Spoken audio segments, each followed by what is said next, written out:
6-year-old Lisa Steinberg, whose adoptive parents are charged with her brutal murder. Those who gathered tonight to honor Lisa had their own special reasons to be touched by the child's death. Many were mothers who had given up their babies. Some were children who had been given away. Carol Jenkins reports. No one can answer this question but God, but I'll still ask you, why didn't God help you? Here's a present. It's a Garfield doll from Adira. A letter to Lisa written by young Adira Riben.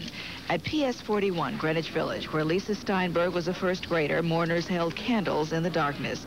They all shared something with Lisa and her biological mother, Michelle Launders.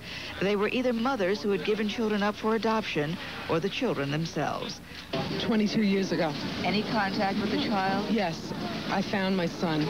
And when I found him, I found that he was kept in an orphanage for 3.5 years when I thought that he was in a home with 2 loving parents. And I gave him up in the Nassau County Social Services. So it happens all the time, and people don't realize that you give up a child for adoption.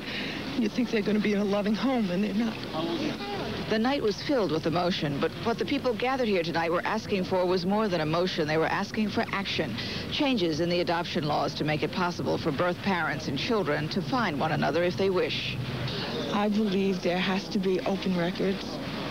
There has to be some communication between adoptive parents and birth parents for medical reasons, for just peace of mind of knowing that your child is growing up and happy.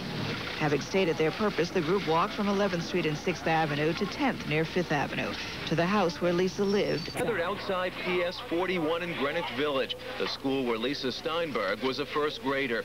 About 3 dozen people carrying candles for Lisa, hoping the flame will ignite some changes in the city's adoption system. A child should not be able to be given up the way Lisa was given up and fall through the cracks the way she did. From the school, they marched the 2 blocks to Lisa's house on West 10th Street, a candlelight vigil, calling for reforms in adoption, hoping city and state officials will increase regulations and learn from a tragic death that has touched everyone's heart.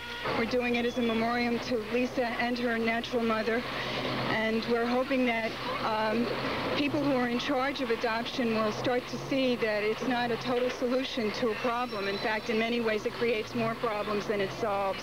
The problem in Lisa's case was that her adoptive father, Joel Steinberg, was able to gain custody without filing court papers, without any city or state approval.